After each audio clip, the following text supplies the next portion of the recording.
it didn't matter. They were called the Feminist Coalition. you know. Yeah. But if they had done something specifically for women's rights, Mm-hmm. you would have been, these women have come again. Mm. You know. Mm-hmm. So for me, that was really interesting, depressing, but also really interesting. Okay. All right. Well, some people will say that for the women's rights movement, NSAS was definitely a big story. But we had other big stories as well. There was a topic right here on Hard Facts that got quite a lot of engagement back in June. We talked about tapping current. We talked about that. It's the Nigerian term for groping. Yeah. Yeah. And it's something that has become normalized in schools all over the country. Here's something that some of my guests at the time had to say about it. You're probably not going to hear the audio. I do hope you do. But if you don't, I'm going to fill you in on what was said anyway.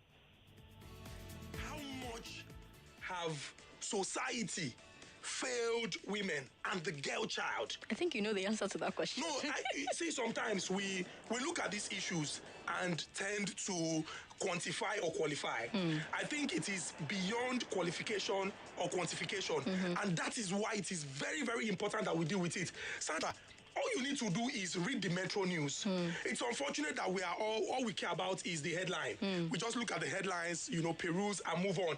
Sandra, if you read the Metro News, there are so many crazy things happening in our communities. That's right. In various communities across Lagos. And it is very, very unfortunate. And when I talk about how much society has failed, there are certain things that have now been normalized. Yeah. Like tapping current. Sandra, I went to a public secondary school. Tapping current was normal. We were raised to see it as normal. You tap current, my color, my type, my spec. Let me touch you. And it is really very, very unfortunate that many of us feel normal in such a setup. Like you said, if you actually attended a public secondary school here in Lagos, tapping current was a normal thing. Like, if you don't do it as a young boy, especially within that period of GSS 1 to GSS 3, if you don't do it as a young boy, it's like you don't belong to you're not man enough, if I want to put it that way. So it's If you Jew guy. I remember vividly back then in secondary school. So, during break time, there are like some stores where you have a lot of like crowded students just to get a tasty time or just to get there's this thing again, just to buy stuff Buy during the break snacks. time. So because it's crowded, so you just see boys in different groups, specifically going there to tap current. I see. And just touch, especially like I said, GSS 1 to GSS 3, it was actually like normal. And just 1 to 3, you're what? Between 10 and 13? Yes. For the girls, I remember when they start having their the monthly stuff, tell them this. You can say period. It's okay. You can say period. You can say menses. You can say menstruation. It's okay. They tell them stuff. But for you, as a young boy, there's a point to where you start having experiencing puberty. Exactly, these changes in your body, and then you want to express them. So, but of course, because You're curious about it. Your body is doing things. You're having wet dreams. You're having erections. But then because you've not been told anything, and you want to express them, and then you've grown up seeing your parents or people around you, older people telling girls to do this, to do that. So for you, it's like it's not about me. It's about what she's done or what she hasn't done. I see. So for you, you're just like, okay, it's not about me then. So you just express yourself, because I remember vividly during that period, you see two teenagers who have questions that nobody's giving answers to. Probably they get involved in some sexual way, and then you see the older people scolding the girl.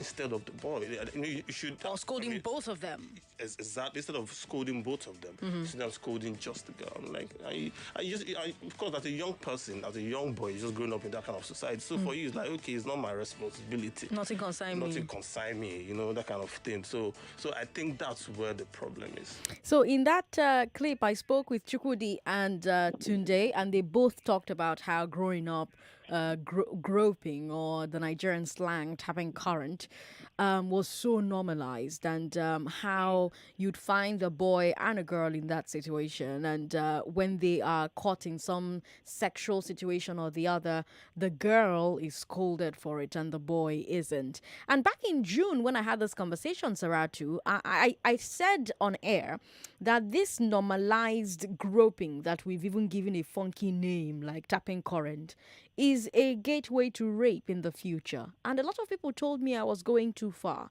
I wonder how you see it. I think that it does, actually. You can think of it almost as a gateway drug, as it were, whereby, because with groping, the person that is doing the quote unquote tapping of the current is only really considering his own need or his own desire to touch the person.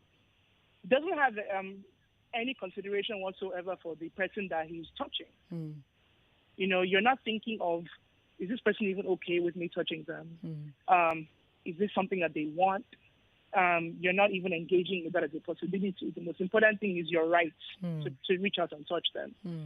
And that logic extends to sexual violence as well, because it's about the person's own gratification, the person's own need to show, their power over the other person, and not so much about whether this other person wants sexual contact with them.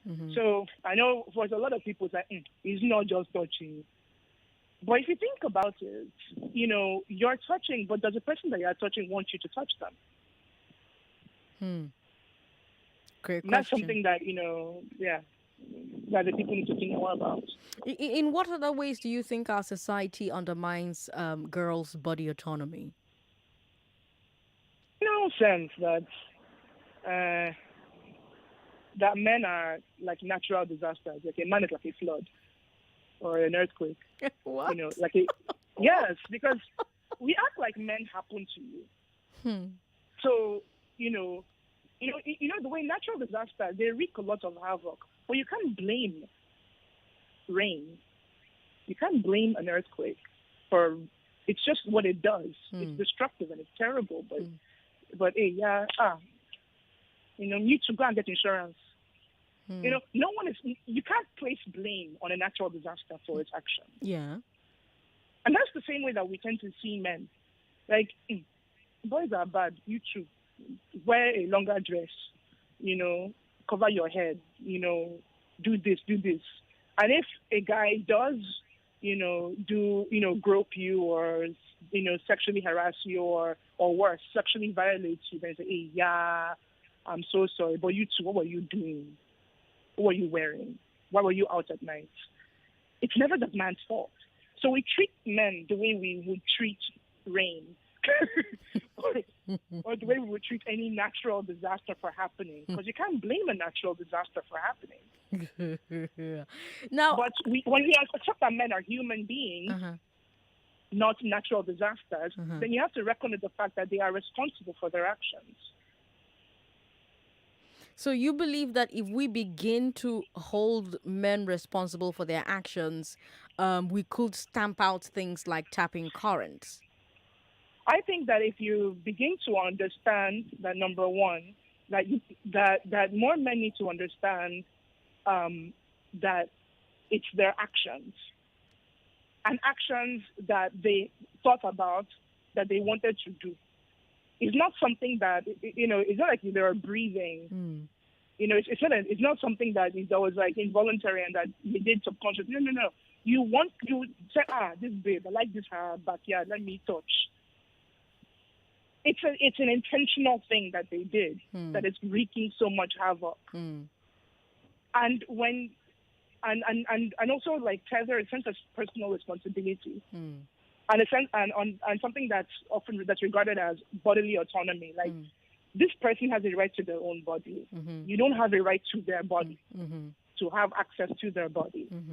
And if you want that kind of access, you would have to engage with them and get their consent to touch them.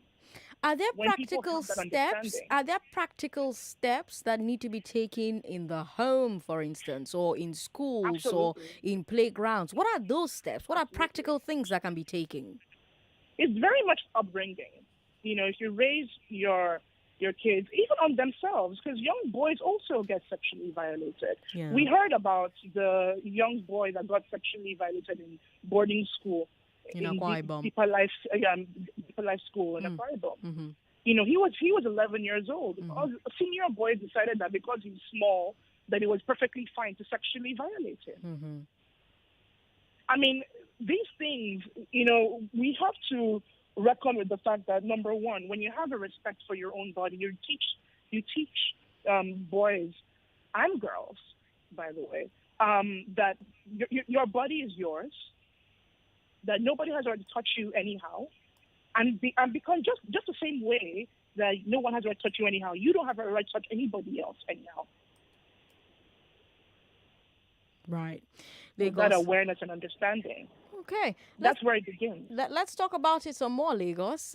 Why do you think it's become acceptable for teenage boys to grope teenage girls in the name of tapping current? Was this something that you saw, or something that you experienced, or something that you took part in during your school days? I remember a few years ago, the outrage that occurred when a secondary school here in Lagos went viral for their passing out culture, where a bunch of boys just besieged a bunch of girls and sometimes raped them, sexually harassed them, groped them heavily after they write their final exams. You remember that story, Saratu? No, I'd never even heard of it. Oh, it happened right here in Lagos a few years ago. I'm going to remember details of that story and remind people of it. But Lagos, our numbers are 0700 993 993 993 0700 993 993 993. Why has it become so acceptable for teenage boys to grope teenage girls in the name of tapping current? Was this something that you saw when you were growing up? Was this something that you experienced when you were growing up? Was this something that happened in your school days? You can send us a message on WhatsApp as well. WhatsApp is 080-959-75805. And of course, you can talk to me about any of the topics on the glass ceiling this year that resonated for you. Which glass ceiling topic did you find the most interesting? Which glass ceiling topic did you disagree with me the most on? Which glass ceiling topic made you see things differently? 0700-993-993-993. Femi is in Oworoshonki. Hello, Femi. Welcome. Yeah. Good afternoon, everybody. Good afternoon. Yeah, I'm the first-time caller. Great. Welcome. Yeah. I just want to speak about the last topic, about the whole sexual issues and the groping thing. I've been listening to your program for quite a while. But I also realized that most of the time when we talk about all these issues, sexual violence and all that, we tend to, or better still, we tend to think that it's just a male thing. Basically, it's both ways. You understand? It's both ways. I could remember then when we were still young, way back in the junior secondary school, it wasn't just only boys groping girls. Girls group boys. You understand? So, it is until we treat this issue as a social ill, that's when we can actually move forward. It's not just about boys groping girls. Fine, it's predominant among boys, but girls do it. I'm very sure over time when we've been discussing these issues on radio, a whole lot of people have shared their experiences about, I'm talking about guys right now, about all their sexual, assaults by elderly female or probably older female commanders and all that. So, thank you. All right. Thanks for calling us. Saratu? Hello? I can hear you. Yes. Did you hear the caller? It was faint. He was talking about, these things will not go away until we talk about it as a societal ill, because the same way that guys grope girls, girls also grope guys. Yes, it's predominant among boys, but girls also do it. And every time we talk about these issues, we don't talk about it from the man's perspective. We're only always talking about it from the woman's perspective. What do you say to that, Saratu? I think that usually, I mean, the reason we talk about it from a woman's perspective is because very often, well, two parts. Number one, societal power leans towards men, not women. And as such, very often, the person that is unlikely to be able to complain, or even if they complain, very likely not to be heard, is the woman. But on the other hand, and this is something that's a bit more insidious, and this is something that I think is terrible as well, is that because of the way that societally men are supposed to be these sex-hungry beasts who, it doesn't matter, in fact, they're always ready to go.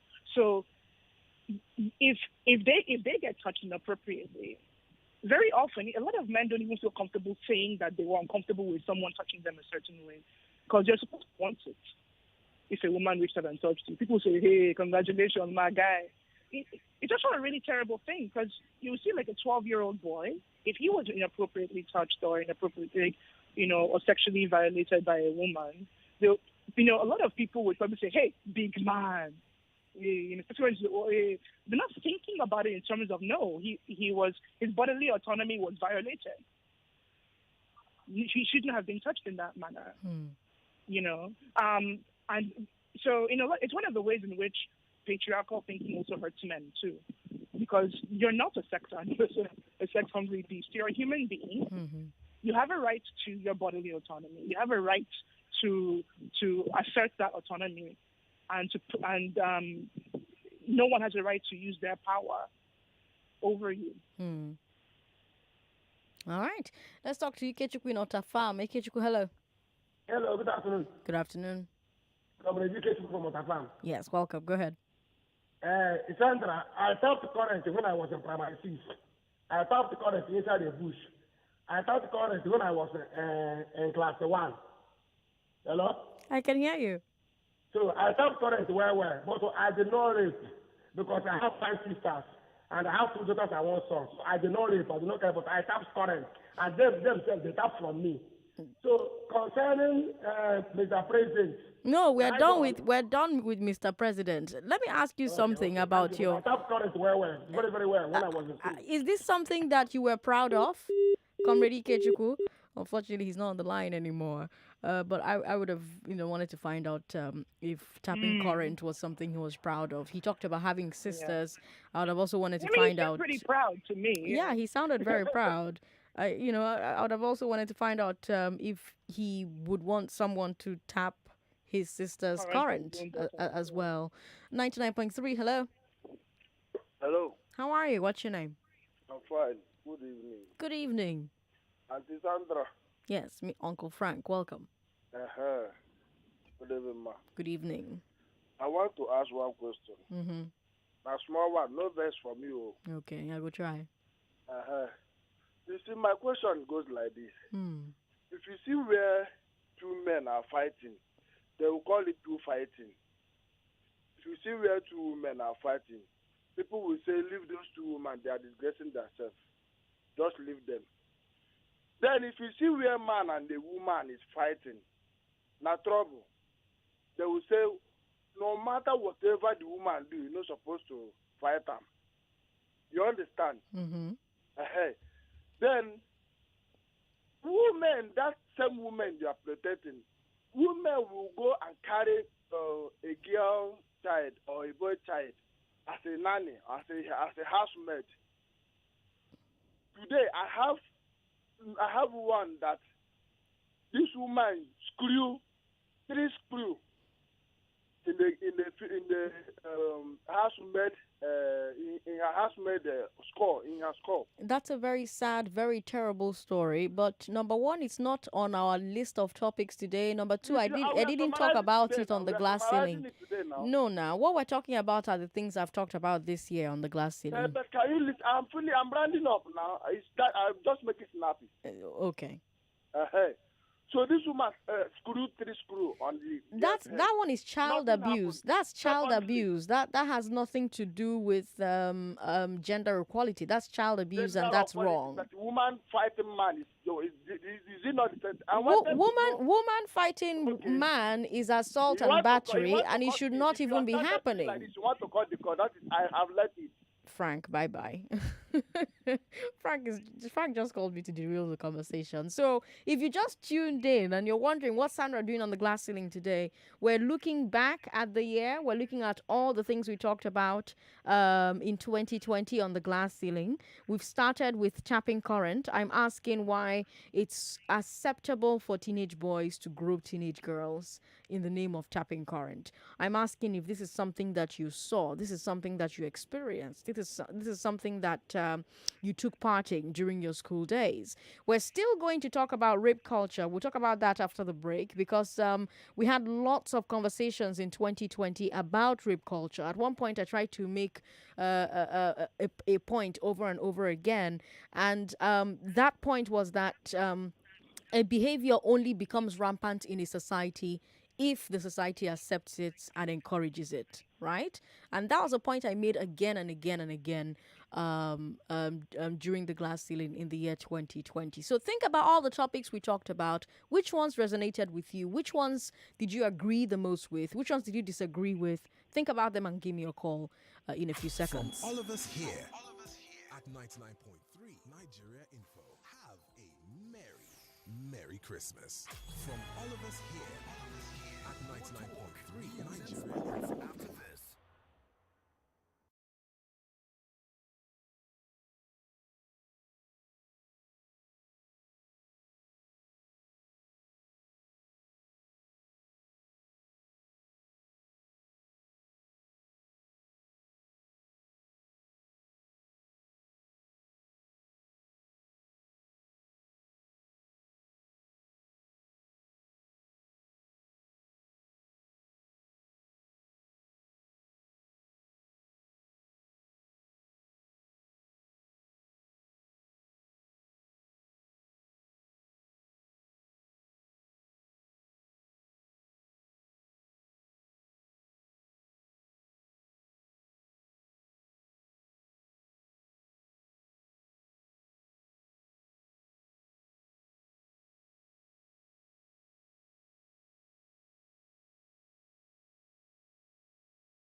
cool. Download the Remita app from Google Play Store or Apple Store or visit www.remita.net to start making payments now.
I am Sandra Ezekwesili. You're listening to Hard Facts on 99.3 Nigeria Info. And we're taking a look at some of the conversations we had on the glass ceiling in the year 2020. So far, we've talked about tapping current. It had lots of engagement back in June 2020. Something else that we talked about a lot in 2020 was rape culture as well. I kept making the point over and over that if a behavior becomes rampant, it's because the society accepts it or encourages it in some way. And so with rape, we have a situation where rapists are not afraid because they know that the society around them will shield them from consequences. So I did a lot of episodes on what I called soft landing for rapists. This is the glass ceiling. Every Wednesday between 4 and 5, we take a look at the different barriers holding women down. 1 hour every day. We take a look at how society holds women back. So that's why we talk about it from the women's perspective. If you're a man who tunes in only on Wednesdays between 4 and 5, it will sound like we talk only about women. We don't, I assure you. Even though we should, because women are going through a lot. Saratra Abiola is on the show with me today. She's not here in her capacity as a big madam at Oxfam. She's here. She's here in her capacity as a friend of the show. Saratra, what are some of the ways where you've seen our society protect the rapist more than the survivor? I'm not talking about situations where guilt is unclear or where they choose to believe the accused. I'm talking about situations where they know it happened, but they choose to protect the rapist anyway. What are some of the ways that you've seen that happen? There are a lot of these cases that I've seen that happen. Is like, for example, if you go to a police station and you report an incident of rape and say it's a family member, but usually it's often someone in the family that's actually violated someone, a young person in the house. Right. And it's like, it's a family matter now.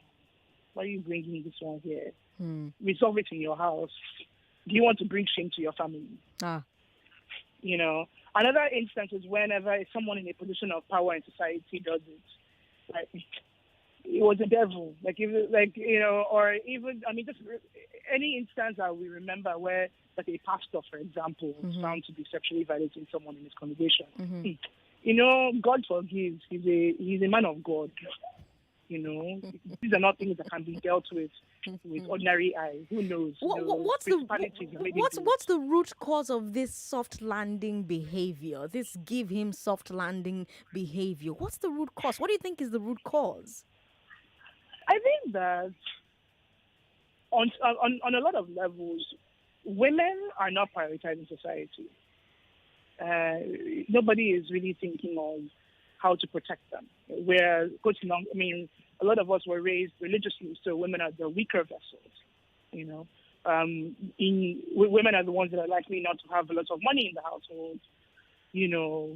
Women are the ones, and as such, in our society, when you don't have a lot of money, that also calls your value as a human being into question. Okay. That's why in Nigerian society, even, people are make money at all costs. The person comes to the SUV, nobody asks how he or she made that money. All the matters is that the person has the money. So in a society like that, it then makes sense how when you likely don't have money, you're likely the weaker person in the equation. We're not really set up to support the weaker person. In Nigeria, the answer to all things is you to go and get your own power, go and get your own money. These things will not happen to you. Right. So it's part of, I think, a larger trend in Nigerian society where when you're not powerful, whatever happens to you, just take it like that. There's also the part where a lot of Nigerians don't see rape as a big deal. So what is it? It's not a sensitive thing that you do in your husband's house. What's the big deal?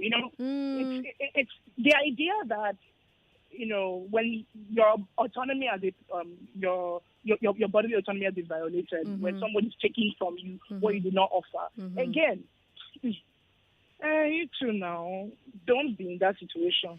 And so they begin to think of it as if it happens, it's something you can get over. Why do you want to punish this guy?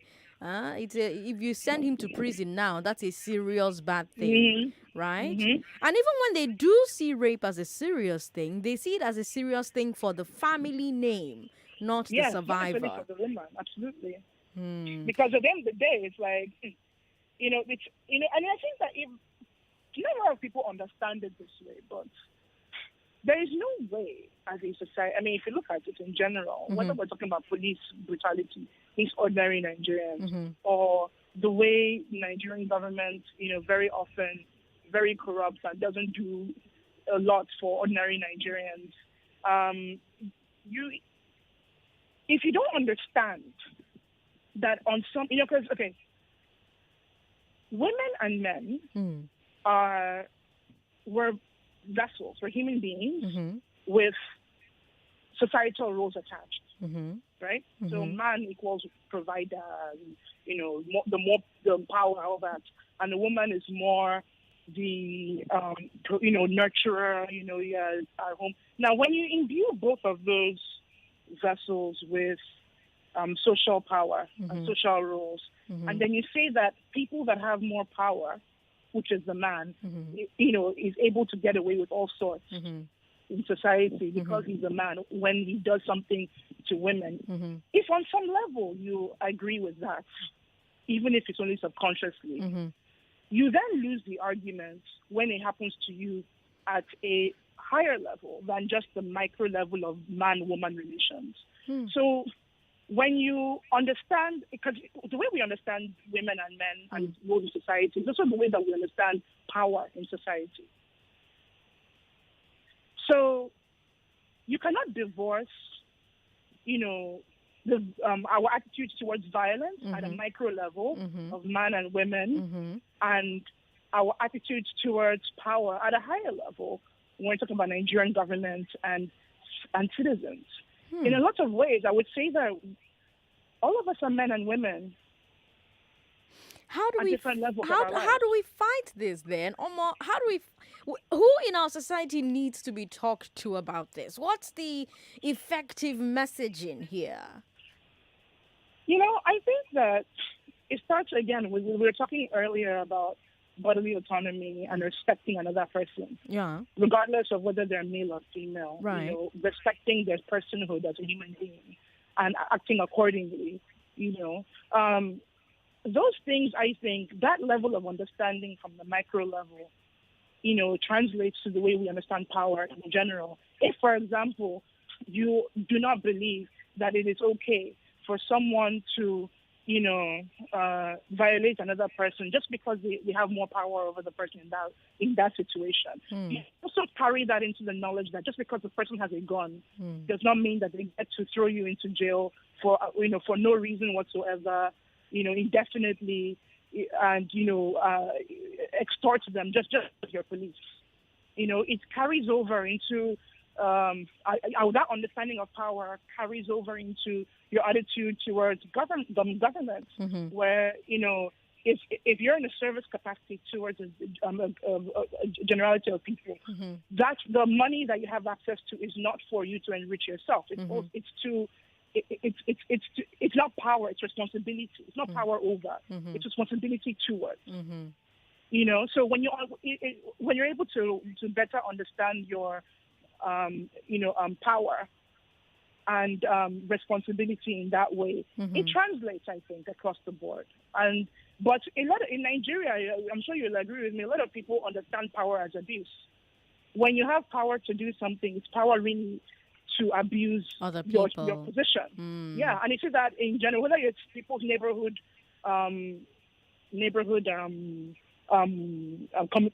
committees where they give you pay dues every month and you don't even know what it's coming from, or whether it's somebody, an guy in your office, and therefore every couple in your house you must try and sleep with. You know, and then it just goes up from there at all levels of our society. You see abuse of power for that reason. And this year we covered lots of rape stories in the news. We had the rapes and murders of both Owaila Mozua and Barakat Bello. Talk to me about what stood out for you about either or both of those cases, Saratu, and the conversations that Nigerians had about them. What stood out for me was, frankly, just how commonplace they were. How much, the reason why, it even really, caught fire in a lot of ways is because, we're kind of at home. At the time, particularly with Barakat's story, we were all at home. There was lockdown. So for both of them, really. Yeah, exactly. Barakat was in her house, and Owaila went to church. It really dealt with all our typical quote unquote excuses for you two. What are you doing there? She was in church. She shouldn't be in church. Okay, good Muslim girl. Why you not come? Okay, fine. She was a hijabi and she was in her house. So what was really amazing about those stories is that it really, all the normal arguments that people will give just fell apart. There's no reason why this should have happened. If you go by, the normal reasons why we say that women get violated. You are outside by yourself at night. You two are wearing short skirts. Okay, fine. This girl was at home. She was in church. She was studying. Or this girl was in her house. For goodness sake. So explain that. What do you say to that? Explain that. And people did not have explanations, right? They didn't have explanations. Suddenly it was like, okay, fine. Maybe you people have a point. Speaking of being in her house, we did a couple of episodes about women living alone, Saratu, and how they face far more hostility and danger than men who live alone. We talked about discrimination from landlords and landladies.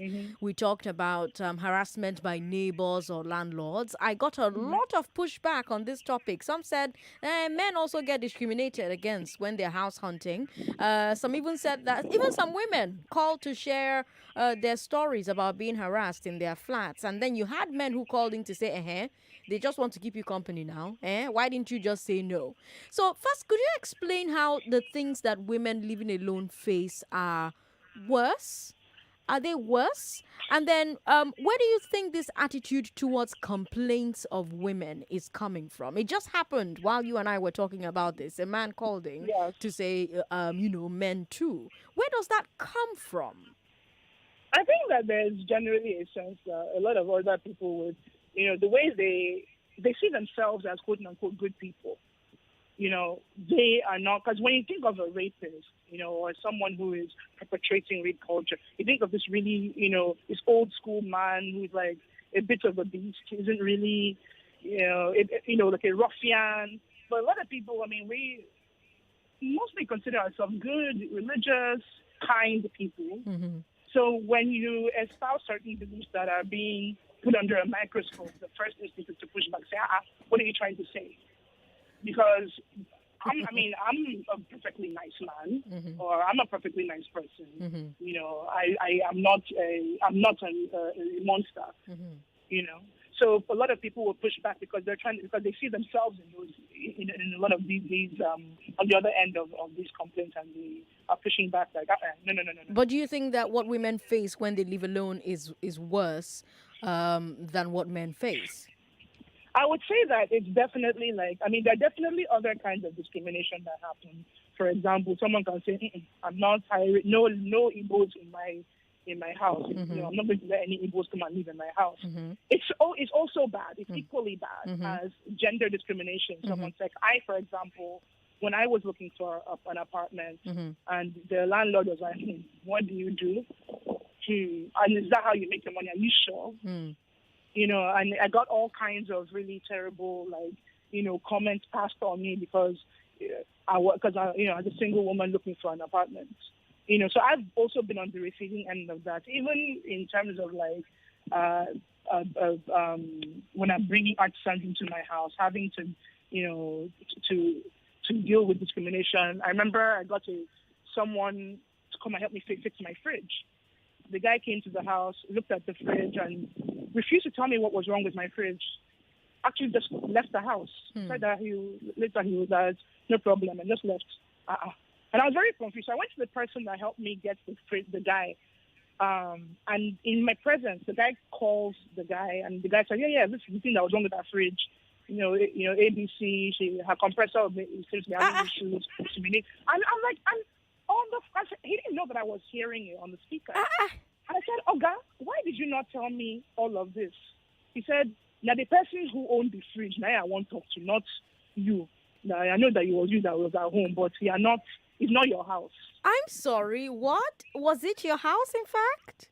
It was my house. Was it your fridge, in fact? It's my fridge. I'm sorry, what? He said, I don't believe in your house. I don't believe in your fridge. So now I don't want to hear anything from you. That's what he said. Oh my God. So these are the kind of things that, frankly, man would never face. A man would never have to deal with that. So it's not like nothing happens to anybody else. But this is a specific manifestation of what happens only to women. And we need to be there's something that I wish more people understood, that if women are saying that they get a specific kind of discrimination or a specific kind of violence, does not mean that we're saying that men never get anything that doesn't happen to men. No, nobody's saying that.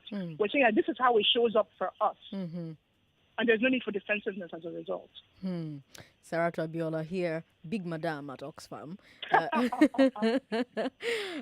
giving us facts on the glass ceiling today. I wish we had more time so that we could talk about this in more detail, but we are out of time. We didn't even get to talk about the amount of time that we dedicated this year talking about the issues that women face due to their marital status, specifically wives and widows. So we talked about inheritance, for instance. We talked about what widows face when their husbands die. We also talked about a change of name, right? We talked about where is a woman really from, because I said on air that women are internally displaced persons, because you're not from your you're not from your place, which is your father's place, quote unquote, and you're not from your husband's place either, because if you wanted to run for office, for instance, that's when somebody will remember that you're not from either of these places. Exactly. I gave concrete examples, chief of which was the chief judge in Akwa Ibom State. Her story was huge at the time. They said, oh, you're not from Akwa Ibom, you're from Cross River. So that's a conversation that we'll carry over to next week, because we still have one more Wednesday before 2020 is over, and we can look back at those stories as well. But Saratu, thank you so much for your time on Hard Facts. Thanks so much for having me. Lagos, let's take a look at June between 5 and 6. We're taking a look at the year 2020, 1 month at a time, and June is the next month on the list. So we'll take a look at the biggest stories from that month, and I tell you, so much happened actually. I'm Sandra Ezekwesili. More news and information coming up. We'll be back in a moment.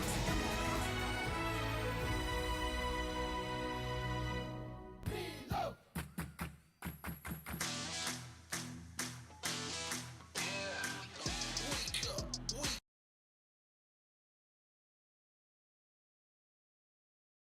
99.3 Nigeria Info. We are more than just radio. Subscribe to our YouTube channel at Nigeria Info FM. Check us out on Facebook at Nigeria Info 99.3. Follow us on Twitter at Nigeria Info FM and on Instagram at Nigeria Info FM Lagos for live updates as it happens. 99.3 Nigeria Info. Let's talk.